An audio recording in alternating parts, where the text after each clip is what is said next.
season in Australia is the blossoming of wattle trees, which is why for generations of Australians Wattle Day has been the way to celebrate the changing of the season. It's also an excuse to indulge in colonial traditions like bush dancing, folk singing and billy boiling. Amy Volkovsky met members of the Victorian Folk Music Club and the Traditional Social Dance Association of Victoria as they prepare for Wattle Day festivities tomorrow. Okay, my name is Maggie Somerville, and I only discovered last year, I'm ashamed to say, that Wattle Day exists. And in fact, it's existed officially since 1992. So I was so ashamed that I did a bit of research and ended up writing this song called Wattle Day.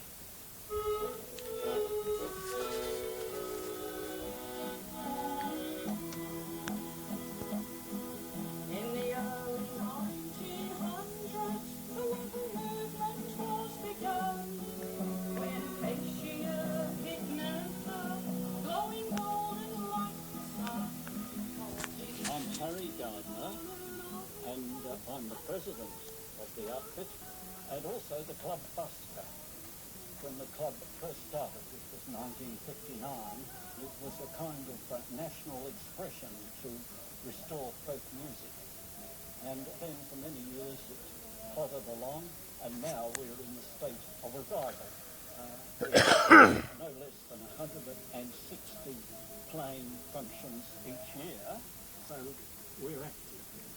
Till 1988 was the golden Wattle name, as a national floral emblem and officially proclaimed. We're sitting in the inner suburbs of Melbourne.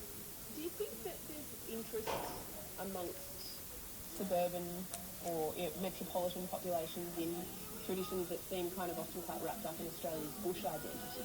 What role do you think Wattle Day can play in modern Australia? It's quite a traditional celebration. The folk movement feels the need of much wider spread of celebration of Australia. Australia Day is not enough, and it only celebrates one particular aspect of Australia. We are hoping that Wattle Day will celebrate the land, the country, and the people who owned it ahead of us. It actually started in 1910 as a kind of nationalistic approach, and then it died away, and then was restored in 1992 with an upsurge of national feeling and reverence for the countryside.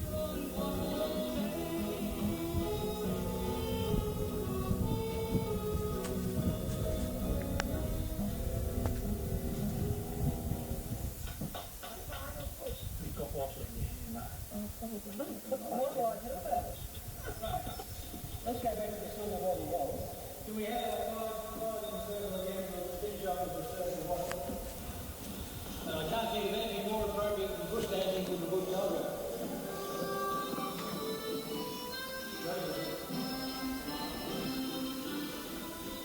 Hi, I'm Norm Ellis, one of the foundation members of the Traditional Social Dance Association of Victoria, and we've been preparing today with a special dance workshop material for our celebration of Wattle Day Saturday night.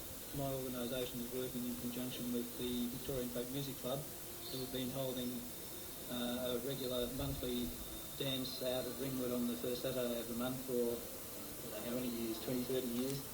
The original associations with bush dancers or traditional dancers are often a colonial setting out in the bush, you know, the Wild West, or, you know, colonial Australians in certainly a much bushier setting in a lot of people's minds. Yeah. What do you think taking part in those kinds of traditions has to offer for people living in, well, we're in Fitzroy today, in inner city Melbourne? Do you think that it can still connect with people in the city?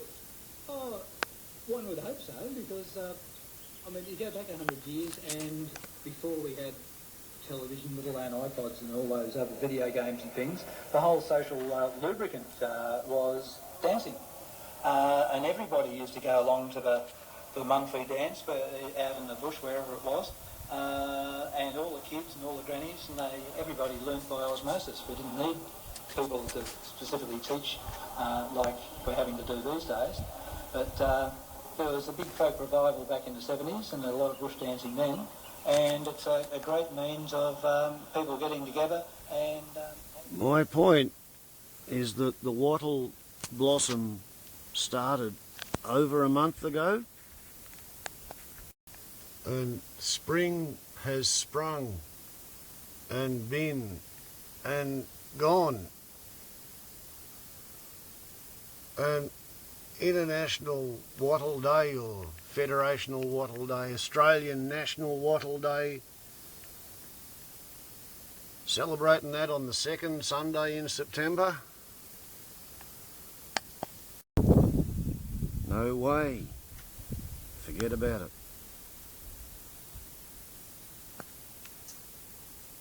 Anthropogenic global warming has moved the start of spring, and National Wattle Day is now 5 weeks too late.